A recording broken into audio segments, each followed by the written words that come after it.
வேதியியல்ல John's Jacob பெர்சீலியஸ் உடைய மிக முக்கியமான பணிகள் என்னென்னன்றதையும் இவர் எதனால ஸ்வீடிஷ் வேதியியலின் தந்தைன்னு போற்றப்படுறாருன்றதையும் பார்க்கலாம். ஜான்ஸ் ஜேக்கப் பெர்சீலியஸ் ஸ்வீடனை சேர்ந்த ஒரு வேதியியலாளர். இவர் 1779 ஆகஸ்ட் 20 அன்னைக்கு ஸ்வீடனுடைய ஆஸ்டர்காட்லேண்டில் இருக்கிற வேவர்சண்டால பிறந்தாங்க. இவருக்கு சின்ன வயசுல இருந்தே சயின்ஸ் அறிவியல்ல அதிக ஆர்வம் இருந்து வந்தது, குறிப்பாக கெமிஸ்ட்ரி வேதியியல்ல. இதனால இவர் வளர ஆரம்பிக்கும் போதிலிருந்து நிறைய கெமிக்கல் எக்ஸ்பிரிமெண்ட்ஸை வீட்டிலிருந்தே செஞ்சு வந்தாங்க. இதன் மூலமா இவர் இளமை பருவத்திலேயே காம்பவுண்ட்ஸ்ல இருந்து எலிமெண்ட்ஸை ஐசோலேட் பண்ணி பிரிக்கிறதுல ஒரு திறமையான வேதியியலாளராக இருந்து வந்தாங்க. உதாரணமாக ஹைட்ரஜன் அப்படின்றது ஒரு எலிமெண்ட் தனிமம், அதே மாதிரி ஆக்சிஜன் அப்படின்றதும் ஒரு தனிமம் தான். இப்போ இந்த ஹைட்ரஜனும் ஆக்சிஜனும் இணைஞ்சது தான் வாட்டர் அப்படின்ற காம்பவுண்ட் சேர்மம். இப்போ இந்த வாட்டர் நீர் அப்படின்ற சேர்மத்திலிருந்து ஹைட்ரஜன் அப்படின்ற தனிமத்தையும் ஆக்சிஜன் அப்படின்ற தனிமத்தையும் தனித்தனியாக பிரித்து எடுக்கக்கூடிய செயல்முறை தான் ஐசோலேஷன் அப்படின்றது. அதில் தான் ஒரு திறமையான வேதியியலாளராக ஜான்ஸ் ஜேக்கப் பெர்சீலியஸ் இருந்து வந்தாங்க. இந்த நிலையில் 1803ஆம் ஆண்டு ஸ்வீடனை சேர்ந்த ஒரு இயற்பியலாளரும் வேதியியலாளருமான வில்லியம் ஹீசிங்கர் அவர் ஒரு முறை ஸ்வீடனில் இருக்கிற பாஸ்னஸ் அப்படின்ற ஒரு இடத்துக்கு போய் அந்த பாஸ்னஸ் மைன் அப்படின்ற ஒரு சுரங்கத்துக்கு போனாங்க. அந்த சுரங்கத்துக்கு அவர் போயிருக்கும்போது ஒரு புது விதமான மினரல் கனிமத்தை அவர் பார்த்தாங்க. அதை எடுத்து பார்க்கும்போது அந்த கனிமம் ரொம்ப அடர்த்தியானதாக இருந்தது. இதனால அந்த கனிமத்தில் என்ன இருக்குது அப்படின்றத அவர் தெரிஞ்சுக்கணும் அப்படின்னு முடிவு செஞ்சு அதை தொடர்ச்சியாக பகுப்பாய்வு செஞ்சு பார்த்தாங்க. ஆனால் அவர் அனலைஸ் பண்ண வரைக்கும் அதில் என்ன இருக்குது அப்படின்றத மிக துல்லியமாக கண்டறிய முடியல. அதனால அவர் நேரடியாக ஜான்ஸ் ஜேக்கப் பெர்சீலியஸ் கிட்ட அந்த மினரலை கொண்டு வந்தாங்க. அதுக்கப்புறமா இவங்க 2 பேரும் இணைஞ்சு அந்த மினரலில் நிறைய கெமிக்கல் ரியாக்ஷனை பண்ணாங்க. அதாவது நிறைய வேதியியல் வினையை அந்த மினரலை பண்ணாங்க. அப்படி பண்ணதுக்கப்புறமா அதிலிருந்து ஒரு புது வகையான தனிமம் வெளியேறினது. ஸோ இந்த புது வகையான ஒரு தனிமம் தான் இந்த மினரலில் இருந்திருக்கு அப்படின்றத இவங்க 2 பேரும் கண்டறிஞ்சாங்க. அதில் ஜான்ஸ் ஜேக்கப் பெர்சீலியஸோடைய பங்கு தான் மிக முக்கியமானதாக இருந்தது. அதுக்கப்புறமா இந்த 1801ஆம் ஆண்டு சீரிஸ் அப்படின்னு ஒரு ஆஸ்ட்ராய்டானது கண்டறியப்பட்டிருந்தது. அதனுடைய பேரை அடிப்படையாக வச்சு இந்த ஒரு எலிமெண்ட் தனிமத்துக்கு சீரியம் அப்படின்னு பேரிட்டாங்க. ஸோ இந்த சீரியம் அப்படின்ற எலிமெண்ட்டை ஜான்ஸ் ஜேக்கப் பெர்சீலியஸ் தான் அந்த வில்லியம் ஹீசிங்கர் கூட இணைஞ்சு கண்டறிஞ்சாங்க. இதுக்கப்புறமா தொடர்ச்சியாக இது மாதிரி எக்கச்சக்கமான எலிமெண்ட்ஸை ஜான்ஸ் ஜேக்கப் பெர்சீலியஸ் தானாகவே கண்டறியவும் செஞ்சாங்க. மேலும் நான் ஏற்கனவே சொன்ன மாதிரி நிறைய காம்பவுண்ட்ஸில் இருந்து நிறைய எலிமெண்ட்ஸை ஐசோலேட் பண்ணக்கூடிய அந்த ஒரு எக்ஸ்பிரிமெண்ட்ஸ்லையுமே தொடர்ச்சியாக அவர் ஈடுபட்டு வந்தாங்க. இதுக்கிடையில் தான் 1808ஆம் ஆண்டு இங்கிலாண்டை சேர்ந்த ஒரு வேதியியலாளரான ஜான் டால்டன் அவர் அட்டாமிக் தியரியை அணு கோட்பாட்டை வெளியிட்டாங்க. அதில் அவர் சொல்லியிருந்தது இந்த உலகத்தில் இருக்கக்கூடிய அனைத்து பொருட்களுமே சின்ன சின்ன நுண்ணிய கண்ணுக்கு தெரியாத அணுக்கள்னால தான் ஆகியிருக்கு அப்படின்றத அவர் தெரியப்படுத்தினாங்க. இப்போ உதாரணத்துக்கு ஒரு பாறை நிறைய மண்ணால் ஆயிருக்கு. ஸோ பாறையை உடைச்சா மண் இருக்கும். அதுக்கப்புறம் அந்த மண் நிறைய தூசி துகள்கள்னால் ஆயிருக்கு. அந்த தூசிகளையும் உடைச்சா அதுக்கப்புறம் தான் துகள்கள், அதுக்கப்புறம் தான் அணு வரும். ஸோ அந்த மாதிரி எல்லா பொருள்களுமே அணுக்கள்னால தான் ஆகியிருக்கு அப்படின்றத அவர் முன்மொழிஞ்சிருந்தாங்க. இருந்தாலும் இது அந்த காலகட்டத்தில் பெருசாக ஏற்றுக்கொள்ளப்படலை. ஆனால் ஜான்ஸ் ஜேக்கப் பெர்சீலியஸ் அதை ஏற்றுக்கணும் அப்படின்னு நினச்சாங்க. அதுக்காக அவர் முதல்ல பண்ண ஆரம்பித்த விஷயம் என்னென்னா ஆட்டம்ஸோடைய வெயிட், அதாவது அட்டாமிக் வெயிட் அப்படின்னு சொல்லுவாங்க, அணுக்களினுடைய எடைகளை தீர்மானிக்கணும் அப்படின்னு இவர் டிசைட் பண்ணாங்க. அதுக்கு இவர் நிறைய எக்ஸ்பிரிமெண்ட்ஸை தொடர்ச்சியாக இவர் பண்ணாங்க. நிறைய கெமிக்கல் ரியாக்ஷன்ஸையும் ஜான்ஸ் ஜேக்கப் பெர்சீலியஸ் பண்ணாங்க. இப்போ அணுக்கள் அப்படின்றது கண்ணுக்கே தெரியாதது. அப்பேற்பட்ட அணுக்களினுடைய எடையை கண்டறிகிறது அப்படின்றது ரொம்பவும் சவால் நிறைந்த விஷயம். அதனால இவர் அந்த எடையை ஒரு மாதிரி இந்த அட்டாமிக் மாஸ் யூனிட் அப்படின்னு பிரிப்பாங்க. ஸோ அது மாதிரி தான் ஜான்ஸ் ஜேக்கப் பெர்சீலியஸும் பிரித்தாங்க. உதாரணமாக இப்போ இருக்கக்கூடிய அனைத்து தனிமங்கள்லையுமே ஹைட்ரஜன் தான் ரொம்ப எடை கம்மி.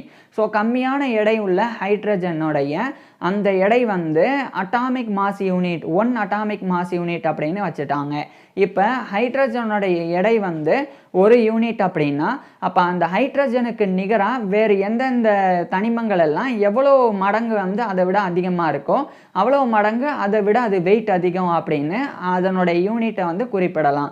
இப்போ உதாரணத்துக்கு ஹைட்ரஜன் அப்படின்றதுல ஒரே ஒரு புரோட்டான் தான் இருக்குது. அதனால் அதனுடைய யூனிட் வந்து 1, அதாவது அட்டாமிக் மாஸ் யூனிட் வந்து 1. ஸோ இப்படி தான் வந்து ஹைட்ரஜனுடைய எடை வந்து தீர்மானிச்சிருக்கிறாங்க. இப்படி இருக்கும்போது இப்போ ஹைட்ரஜன் வந்து ஒரு புரோட்டானை கொண்டு இருக்கிற மாதிரி ஆக்சிஜன் ஆனது 8 புரோட்டான்ஸையும் 8 நியூட்ரான்ஸையும் கொண்டு இருக்கு. ஸோ அதாவது ஹைட்ரஜனில் இருக்கக்கூடிய அணுவில் ஒரு புரோட்டான் இருக்கு.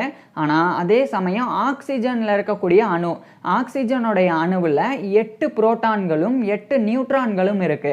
இப்போ ஒரே ஒரு புரோட்டான் அப்படின்றது ஒரு அட்டாமிக் மாஸ் யூனிட் அப்படின்னு ஹைட்ரஜனை வந்து குறிப்பிட்டிருக்கிறாங்க. அதனால தான் ஹைட்ரஜன் வந்து லெஸ் வெயிட். இப்போ அதை கம்பேர் பண்ணும்போது இதில் 8 புரோட்டான்ஸ் 8 நியூட்ரான்ஸ் இருக்கிறனால ரெண்டுமே இணைச்சா 16 அப்படின்னு அர்த்தம். அப்போ ஹைட்ரஜனை விட ஆக்சிஜன் ஆனது 16 மடங்கு எடை ஜாஸ்தி. அப்போ ஆக்சிஜனுடைய அட்டாமிக் மாஸ் யூனிட் வந்து 16. ஸோ இது மாதிரி எடை போடுறது இப்பேற்பட்ட முறையை தான் ஜான்ஸ் ஜேக்கப் பெர்சிலியஸ் வந்து கொண்டு வந்து அதுக்குண்டான அந்த எடைகளை வந்து தொடர்ச்சியாக வந்து தீர்மானிக்க தொடங்கியிருந்தாங்க. இதுக்கிடையில் இவர் மிகப்பெரிய ஒரு விஷயத்தை பண்ணாங்க. அதாவது 1813ஆம் ஆண்டு இவர் வந்து புதிய ஒரு கெமிக்கல் சிம்பலுக்குண்டான மாடர்ன் சிஸ்டமை அறிமுகப்படுத்தினாங்க.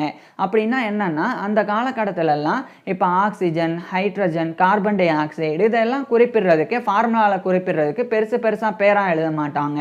அதுக்கு பதிலாக ஒரு வட்டம் போட்டு இது ஆக்சிஜன், அந்த வட்டத்துக்குள்ளேயே ஒரு புள்ளி வச்சா இது வந்து ஹைட்ரஜன், அதுவே வந்து ஒரு கோடு போட்டால் அது வந்து கார்பன் டை ஆக்சைடு, இந்த மாதிரி ஒவ்வொரு விதமாக ஒரு படத்தை வச்சு வந்து கெமிக்கல் ஃபார்முலாவாக வந்து அதை குறிப்பிட்டு வந்தாங்க. ஆனால் அது ரொம்ப குழப்பம் நிறைந்ததாகவும் அதை வச்சு கெமிக்கல் ஃபார்முலா போடுறதுக்கு ரொம்ப கஷ்டமாகவும் இருந்தது. அதனால தான் அதுக்குண்டான சின்னங்கள் அந்த சிம்பிள்ஸை ஜான்ஸ் ஜேக்கப் பெர்சிலியஸ் வந்து மாற்றி அமைச்சாங்க. இவர் ஒரு முறையை வந்து முன்மொழிஞ்சாங்க. அந்த முறையை பொறுத்த வரைக்கும் இப்போ ஒரு தனிமம் இருக்குது அப்படின்னா அந்த எலிமெண்ட் அந்த தனிமத்தினுடைய பேர் என்னவோ அந்த பேரினுடைய ஃபர்ஸ்ட் லெட்டரை வந்து அதனுடைய கெமிக்கல் ஃபார்முலாவுக்குண்டான சிம்பிளாக எடுத்துக்குவோம் அப்படின்னு ஜான் ஜேக்கப் பெர்சிலியஸ் வந்து சொல்லி தான் 1813 அதை முன்மொழிஞ்சிருந்தாங்க. அதுக்கு உதாரணம் தான் ஆக்சிஜன் அப்படின்றது ஓ அப்படின்னு அழைக்கப்படும். அதுக்கு காரணம் ஆக்சிஜனுடைய ஃபர்ஸ்ட் லெட்டர் ஓ, அதனால. அதே மாதிரி தான் ஹைட்ரஜனுடைய ஃபர்ஸ்ட் லெட்டர் ஹச், அதனால ஹைட்ரஜன் வந்து ஹச் அப்படின்னு அழைக்கப்படும். இப்போ ஹைட்ரஜனுடைய 2 மூலக்கூறுகளும் ஆக்சிஜனுடைய ஒரு மூலக்கூறு இணைஞ்சாதான் வாட்டர், நீர் அப்படின்ற அந்த ஒரு காம்பவுண்டாக மாறும். ஸோ அதுதான் வந்து பொதுவான விதி. இப்போ வந்து மூலக்கூறு அப்படின்னா என்னன்னு சொல்கிறேன். இப்போ ஒன்றுக்கும் மேற்பட்ட தனிமங்கள் சேர்ந்தால் அவைகளை தான் நம்ம வந்து சேர்மங்கள் அப்படின்னு சொல்கிறோம். உதாரணத்துக்கு ஹைட்ரஜன் ஒரு தனிமம், ஆக்சிஜன் இன்னொரு தனிமம். இந்த 2 தனிமங்கள் சேரும்போது அது சேர்மமாக மாறுது. அது மாதிரி ஒரே ஒரு அணு இருந்தால் அது அணு, ஒன்றுக்கும் மேற்பட்ட அணுக்கள் வந்து பிணைஞ்சிருந்தால் அதுதான் வந்து மூலக்கூறு அப்படின்றது. அது மாதிரி ஹைட்ரஜனுடைய 2 மூலக்கூறுகளும் ஆக்சிஜனுடைய ஒரு மூலக்கூறும் இணைஞ்சா இந்த ஒரு நீர் வந்து கிடைக்கும். ஹைட்ரஜனுடைய 2 மூலக்கூறு அப்படின்னா என்னன்னு சொல்கிறேன். இப்போ 2 அணுக்கள் சேர்ந்தாதான் ஒரு மூலக்கூறு. அப்போ ஹைட்ரஜனுடைய 4 அணுக்கள் சேர்ந்தாதான் 2 மூலக்கூறாக மாறும். அதே மாதிரி ஆக்சிஜனுடைய 2 அணுக்கள் சேர்ந்தாதான் ஒரு மூலக்கூறாக மாறும்.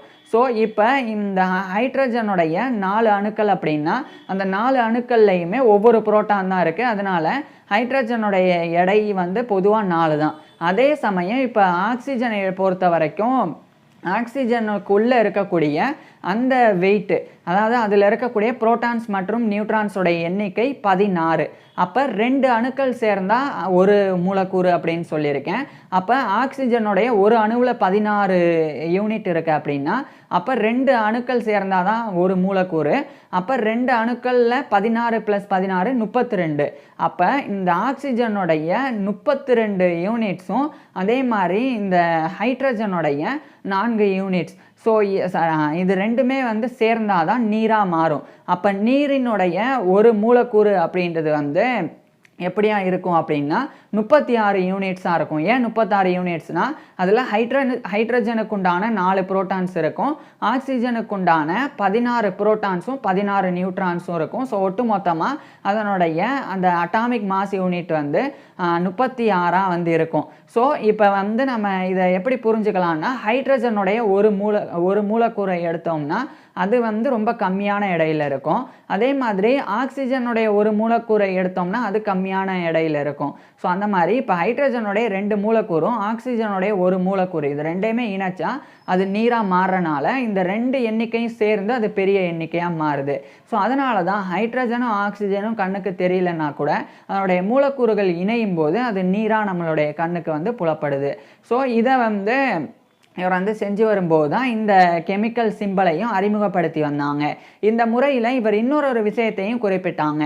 அதாவது இப்போ ஒரு சில நேரங்களில் எல்லா தனிமங்களுடைய பேரும் ஒரே பேராக வந்து ஒரே எழுத்தில் வந்து ஸ்டார்ட் பண்ண வாய்ப்பு இருக்குது. இப்போ கார்பனும் சியில் தான் ஸ்டார்ட் ஆகும், கால்சியமும் சியில் தான் ஸ்டார்ட் ஆகும். அப்போ இதுக்கு எப்படி பேர் வைக்கலாம் அப்படின்னு இவர் சொன்னார்னா, ஒன்று அதனுடைய லட்டின் பேரை பார்த்து அதனுடைய ஃபஸ்ட் லெட்டர் வச்சிடணும், அப்படி இல்லைன்னா அதனுடைய 2வது லெட்டரை இணைச்சி அதுக்கு வந்து பேர் வைக்கணும் அப்படின்னு கொடுத்துருந்தாங்க.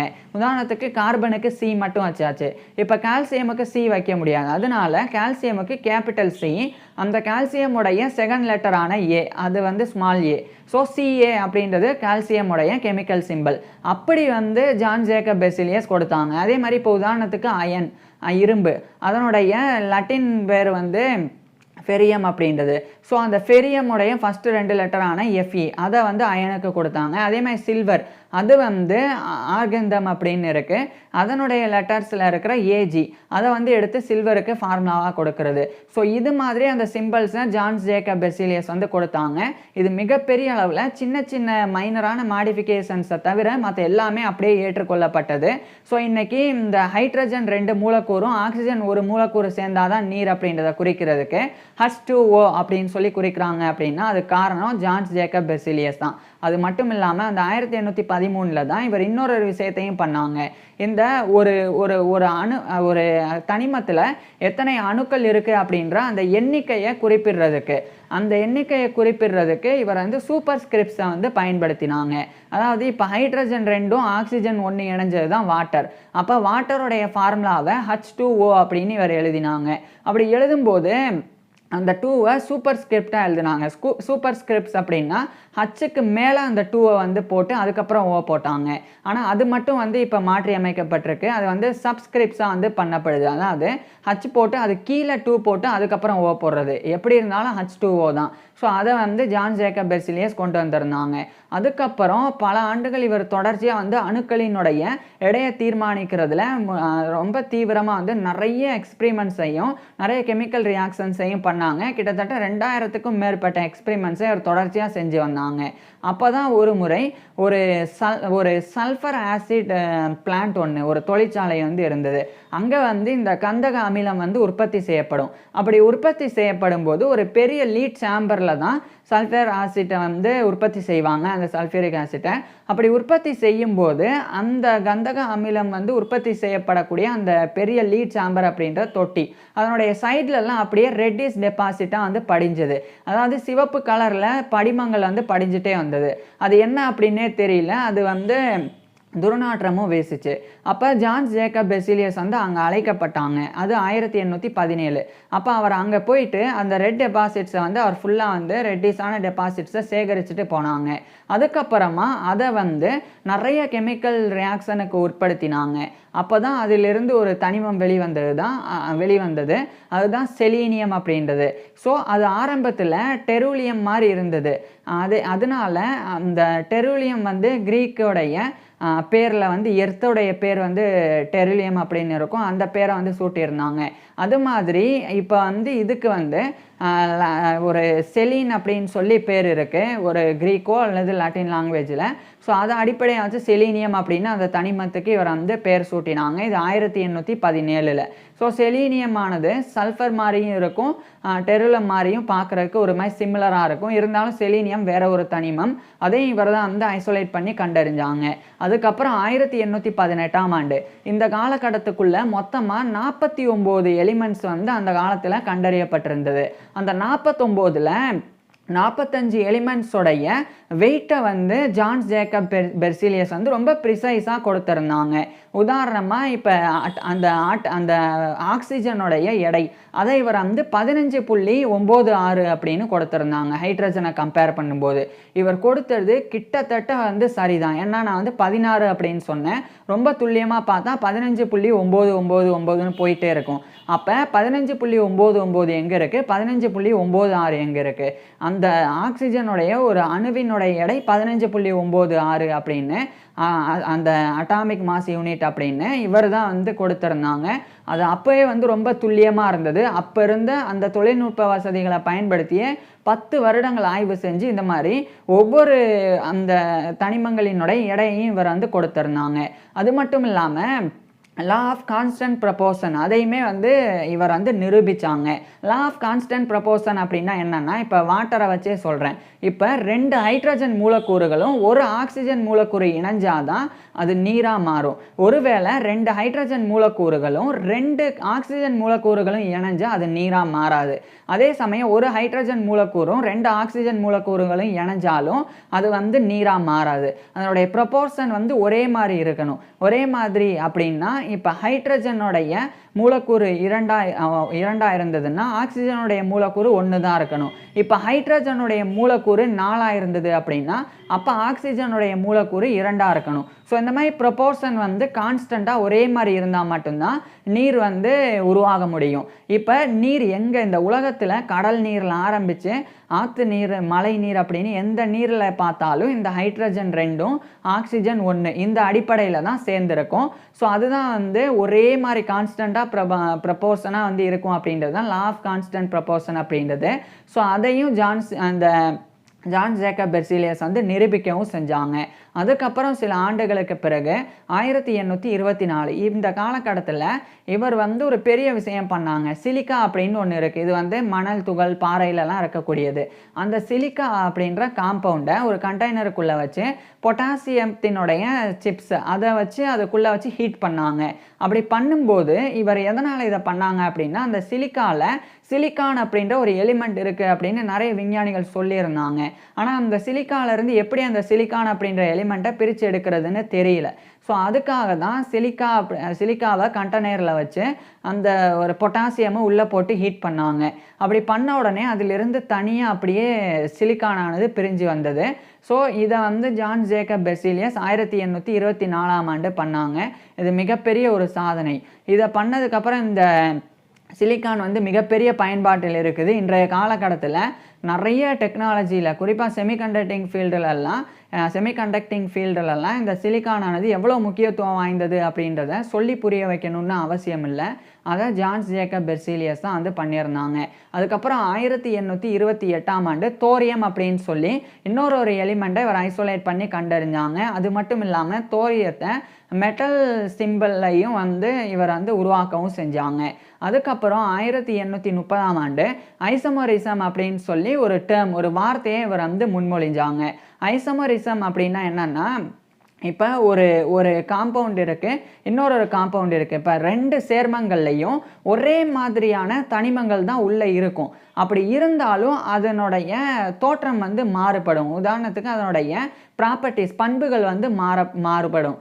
இப்போ புரிகிற மாதிரி சொல்லணும்னா, இந்த சில்வர் சயனைட் இருக்குது. இந்த சில்வர் சயனைடில் என்னென்ன இருக்குன்னா, சில்வர் இருக்குது, ஒரு சில்வருடைய அணு, ஒரு கார்பன் அணு, ஒரு நைட்ரஜன் அணு, அதுக்கப்புறம் வந்து ஒரு ஆக்சிஜன் அணு இருக்குது. ஸோ இப்போ இதனுடைய சில்வருக்கு வந்து கெமிக்கல் அந்த சிம்பிள் வந்து ஏஜி அப்படின்னு ஆரம்பத்திலே சொல்லியிருந்தேன்.